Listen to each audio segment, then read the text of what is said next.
बिस्मिल्लाहिर्रहमानिर्रहीम। अस्सलाम वालेकुम मोअज़्ज़िज़ नाज़रीन, प्रोग्राम बड़ी खबर के साथ में सदफ मलिक और मेरे साथ हैं अमजद वड़ाइच। अस्सलाम वालेकुम। नाज़रीन, सुप्रीम कोर्ट ऑफ पाकिस्तान ने पीसीओ जजेस केस का फैसला सुनाते हुए 9 पीसीओ जजेस के खिलाफ तौहीन अदालत की फर्द जुर्म आयद करने का फैसला किया है। पहले यहाँ पर देखते हैं इस हवाले से एक रिपोर्ट और उसके बाद अपनी गुफ्तगू के सिलसिले को आगे बढ़ाएंगे। सुप्रीम कोर्ट के 4 रुकनी बेंच ने 3 नवंबर के अदालती फैसले की खिलाफ वर्जी करने पर उस वक्त के हुक्मरान और कोर कमांडर्स को नोटिस जारी करने के लिए दायर मुतफरक दरख्वास्त पर मुकदमा का फैसला सुनाते हुए 9 पीसीओ जजेस की दरख्वास्तें मुस्तरद कर दी और पीसीओ के तहत हलफ उठाने वाले इन जजेस पर फर्द जुर्म की अदालती कार्रवाई करने का फैसला सुनाया है। अदालत ने अपने फैसले में परवेज मुशर्रफ, शौकत अजीज और दीगर का मामला इस केस से अलग करार देते हुए मजीद समाअत के लिए चीफ जस्टिस को भिजवा दिया। जजेस तौहीन अदालत केस के फैसले से मुतल्लिक सुप्रीम कोर्ट बार की सदर ने हंगामी प्रेस कॉन्फ्रेंस से खिताब करते हुए इस फैसले को अदालती वकार के खिलाफ करार दिया है कि दुनिया में आज तक कभी भी सिटिंग जजेस के ऊपर कंटेम्प्ट का नोटिस नहीं जारी हुआ और सिटिंग जजेस के ऊपर कंटेम्प्ट की प्रोसीडिंग्स नहीं हुई। ऐसा करने से मेरी नाकिस राय में जुडिशरी ने वही जड़ें काटी हैं जिन मजबूत जड़ों पे वो बैठे हैं। जबकि सुप्रीम कोर्ट बार के सेक्रेटरी कमरुज़्ज़मान कुरैशी ने भी इस फैसले को आज़ाद अदलिया की रूह के मुनाफी करार दिया है। ये बेहतर था कि इन जजेस को छोड़ दिया जाता और ये कंटेम्प्ट में ना आते, क्योंकि इसमें आने से काफ़ी सारी लीगल प्रॉब्लम्स क्रिएट होंगी जो बाद में संभालना काफ़ी मुश्किल हो जाएगा। जजेस तौहीन अदालत केस में जजों पर फर्द जुर्म आयद किया जाना हमारी अदालती तारीख में अहम फैसला साबित होगा, जिसके दूरस्थ नताइज सामने आएंगे। जी वड़ाई साहब, रिपोर्ट आपने देखी जी। सबसे पहले तो ये बताएं कि इस पीसीओ केस का जो है जजेस केस का पस मंज़र क्या है, पीसीओ जजेस हैं क्या, और कुछ हमारे आवाम की जो है। देखिए ये हाँ अच्छी बात है, ये क्लियर पहले होना चाहिए, व्यूअर्स को थोड़ा सा अंदाज़ा और बैकग्राउंड का अंदाज़ा होना चाहिए कि ये बेसिकली पीसीओ जजेस का केस है क्या। देखिए जब 3 नवंबर 2007 को जनरल मुशर्रफ ने उस वक़्त पीसीओ ऑर्डर जो प्रोविजनल कॉन्स्टिट्यूशनल ऑर्डर जारी किया, तो उस वक्त जितने जजेस थे जो सिटिंग जजेस थे उनको नया ओथ लेने की उनके जो हमेशा जब पीसीओ आता है तो उसके तहत ज़रूरत पड़ती है। तो कुछ जजेस थे जिन्होंने एक्सेप्ट नहीं किया और कुछ ने एक्सेप्ट कर दिया। जिन्होंने एक्सेप्ट नहीं किया उनमें चीफ जस्टिस ऑफ पाकिस्तान और उनके साथ 7 जजेस तो वो थे जिन्होंने उसी वक्त जब ये जनरल मुशर्रफ साहब ऑर्डर जारी कर रहे थे उसी वक्त उन्होंने वहाँ बैठ के एक फ़ैसला किया जिसको उसको उन्होंने अनकॉन्स्टिट्यूशनल डिक्लेयर किया, नल एंड वाइड डिक्लेयर किया और तमाम जो गवर्नमेंट के इंस्टीट्यूशंस हैं सबको पाबंद किया कि वो उसको जो एनआरओ है उसको फॉलो नहीं करेंगे, जो जनरल मुशर्रफ साहब जारी कर रहे थे। ठीक है, तो वो उसको फॉलो नहीं करेंगे, उसको इम्प्लीमेंट नहीं करेंगे। अब हुआ क्या कि उसके बाद जब 15 मार्च या 20 मार्च कह लें, 20 मार्च 2009 को chief justice Iftikhar Mohammad Chaudhry reinstate हो गए और उसके बाद ये केस उनकी कोर्ट में आया कि जो फैसला उन्होंने किया था वो ठीक था या उसके बाद जो जस्टिस डोगर वाली कोर्ट थी उन्होंने जो फैसला किया था वो ठीक था। उन्होंने एनआरओ को सही डिक्लेयर कर दिया था और जो जजेस जिन्होंने ओथ लिया उनमें जस्टिस डोगर भी उनके साथ शामिल थे। कुछ जजेस थे जिन्होंने पीसीओ के तहत हलफ लिया, फिर उसके बाद पीसीओ जब एनआरओ लिफ्ट हो गया, कॉन्स्टिट्यूशन बहाल हुआ, तो उसके बाद जस्टिस डोगर की जो सुप्रीम कोर्ट थी उसकी रिकमेंडेशन के साथ मजीद जजेस इंडक्ट होते रहे, सुप्रीम कोर्ट में भी और हाई कोर्ट्स में भी। जब सदफ हुआ ये कि जब chief justice Iftikhar Chaudhry reinstate हुए तो उसके बाद ये केस जब पुट अप हुआ वहाँ पे उनके सामने, तो उस वक्त जो फैसला हुआ 31 जुलाई 2009 को ये फैसला हुआ जिसमें उस वक्त के 4 हाई कोर्ट्स बल्कि 5 हाई कोर्ट्स, उसमें इस्लामाबाद हाई कोर्ट भी थी उस वक्त की जो थी, और सुप्रीम कोर्ट और उसके साथ शरीयत बेंच, ये सारी जितनी कोर्ट्स थी इनके जजेस को 100 के से ज़्यादा जजेस हैं वो फारग कर दिए गए जिन्होंने पीसीओ के तहत हल्फ लिया था या जिनकी इंडक्शन की रिकमेंडेशन जस्टिस डोगर ने की थी। बेशक उनका जो हल्फ था वो कॉन्स्टिट्यूशन के मुताबिक था। उसकी प्ली उस वक्त की जो सुप्रीम कोर्ट ने ली 31 जुलाई 2009 को, ये प्ली उसमें ये थी कि जस्टिस डोगर चूँकि डिफेक्टो चीफ जस्टिस थे और इसलिए उनकी जो रिकमेंडेशंस हैं वो वैलिड नहीं है, उनको इनवैलिड डिक्लेयर कर दिया गया। तो एक्चुअली ये हुआ। अब उसमें हुआ ये कि बहुत से जो जजेस थे पीसीओ जजेस, उन्होंने तो वॉलंटरली अपनी रिटायरमेंट ले ली या उन्होंने गैर मशरूत माफ़ी मांग ली। ये फैसले में ये था कि वो जजेस जिन्होंने उस फैसले की तौहीन की है, ये उनके बारे में कहा गया कि जो 7 मेंबर बेंच का फैसला था जिन्होंने एनआरओ को अनकॉन्स्टिट्यूशनल डिक्लेयर किया था उसकी वायलेशन की है उनने ओथ लेके। जो सिटिंग जजेस थे उस वक्त के सुप्रीम कोर्ट हाई कोर्ट्स के,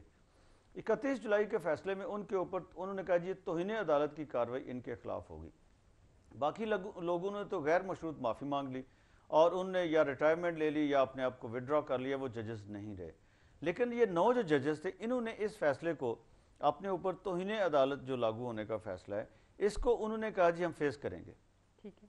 और इनमें से 2 जजेस जो हैं उन्होंने गैर मशरूत माफ़ी मांग ली हुई है, इसलिए उन पे फर्द जुर्म आयद नहीं करने का फैसला नहीं हुआ। बाकी जो 7 जजेस हैं जिनमें 4 तो लाहौर हाई कोर्ट के हैं, एक सुप्रीम कोर्ट के जज हैं, वो भी पहले लाहौर हाई कोर्ट के जज थे, चीफ जस्टिस थे, बल्कि जाहिद हुसैन साहब इफ्तिखार चौधरी साहब के बाद वो चीफ जस्टिस बने। उनको हाई कोर्ट में इफ्तिखार चौधरी साहब ही एलिवेट करके लेके गए। उनके अलावा बाकी एक पेशावर हाई कोर्ट के जज हैं और एक सिंध हाई कोर्ट के जज हैं। जो बलोचिस्तान हाई कोर्ट है उसका कोई जज इसलिए नहीं है कि उसके जितने जो ये फैसला था 31 जुलाई वाला, उसमें 5 के 5 जजेस वैसे ही वो फारिग कर दिए गए और जो बलोचिस्तान हाई कोर्ट है वह सारी की सारी नई है उसके चीफ जस्टिस के बगैर,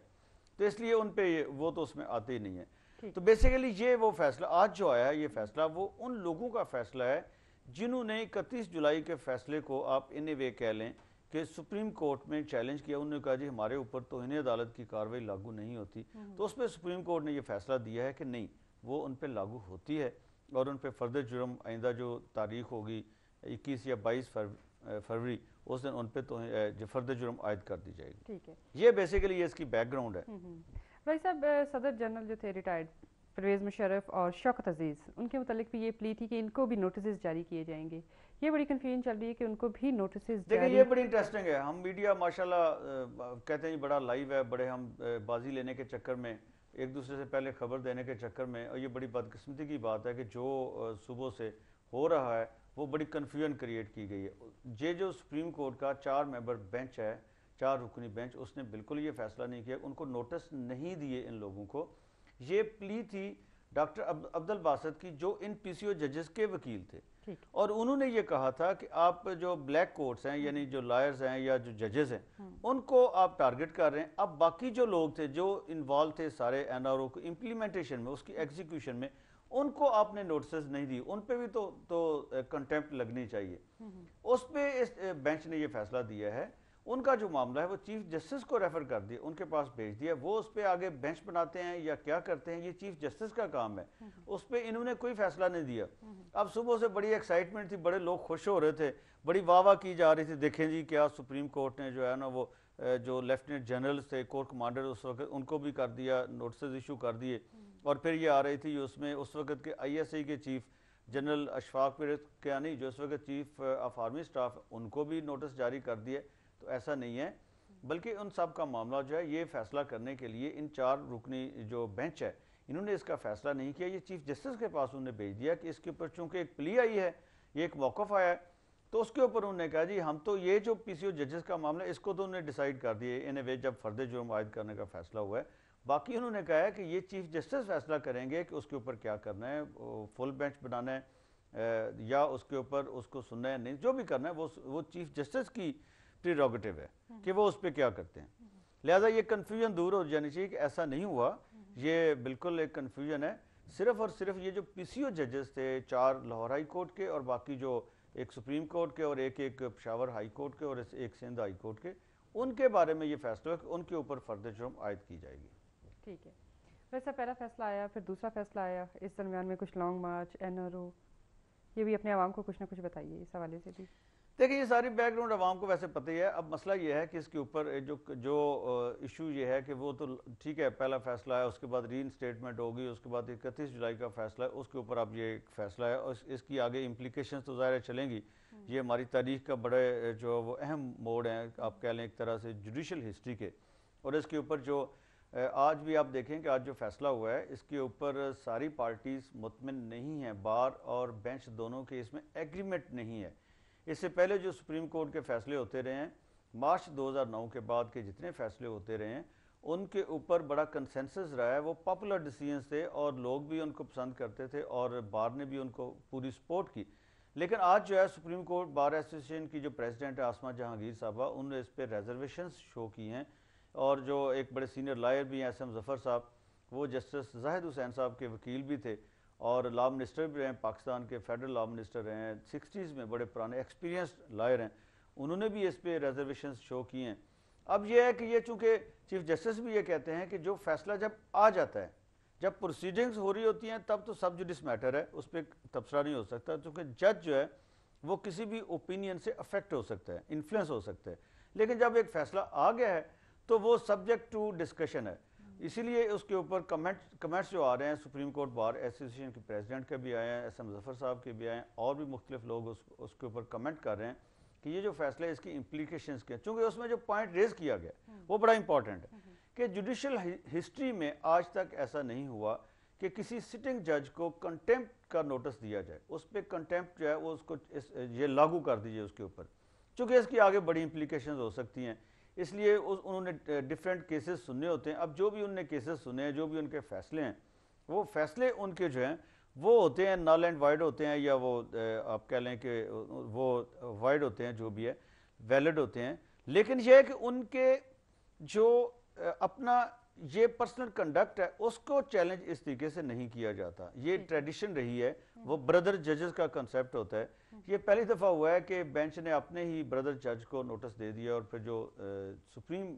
हाई कोर्ट्स हैं उनके जजेस को भी नोटिस इशू कर दिए हैं। लेकिन यह है कि जो एक 31 जुलाई का फैसला जो है वो अगर आया है तो देखें उसका तो लाजमी नतीजा ये है कि जो उसको चैलेंज करेगा, या तो फिर सुप्रीम कोर्ट ये कहे कि हमारा 31 जुलाई का फैसला ठीक नहीं था, अगर वो उनका फैसला ठीक था तो फिर आज का फैसला वो भी, चूंकि उसी की कंटिन्यूटी में है, उस वक्त अगर ये वो कह रहे हैं कि जिसने PCO के तहत ओथ लिया है उसने ठीक नहीं किया, उसने सुप्रीम कोर्ट के एक फैसले की वायलेशन की है, इसलिए उस पर कंटेम्प्ट लगती है, तो आज उसी की कंटिन्यूटी है। तो ये जो क्रिटिसिज्म हो रहा है बेसिकली उसमें अब यह है कि जो 31 जुलाई का फैसला है, 31 जुलाई 2009 का, तो इनडायरेक्टली वो भी चैलेंज हो रहा है, जो लोग इसको क्रिटिसाइज कर रहे हैं, इसका मतलब यह है कि वो उसको भी फिर क्रिटिसाइज कर रहे हैं। तो अगर उसको एक्सेप्ट करते हैं तो फिर आज का जो फैसला है ये भी उसी की कंटिन्यूटी में है। लेकिन इसमें अनोखा ये हो गया है, चूंकि ये जो भी हुआ है, जिसके नतीजे में भी हुआ है, वो तो उसी के नतीजे में हुआ है ना, 31 जुलाई के फैसले के नतीजे में। लेकिन यह है कि एक सिटिंग जज जो हैं सुप्रीम कोर्ट के, वो भी इसके आप कह लें लपेटे में आ गए हैं, और साथ हाई कोर्ट के जजेस हैं वो तो हैं ही, वो नॉन फंक्शनल तो वो पहले ही थे, फंक्शनल नहीं थे, नॉन फंक्शनल जजेस थे। लेकिन यह कि वो बहरहाल उनका हिस्सा थे सुप्रीम कोर्ट का और हाई कोर्ट्स का। तो ये आप देखें तारीख आगे जाके क्या फैसला करती है उनके बारे में, जो हमारी जुडिशल जो प्रोसीडिंग्स हैं वो क्या फैसला करती हैं। ठीक नाज़रीन, यहाँ पर वक्त हुआ एक शॉर्ट ब्रेक का, हमारे साथ रहिएगा।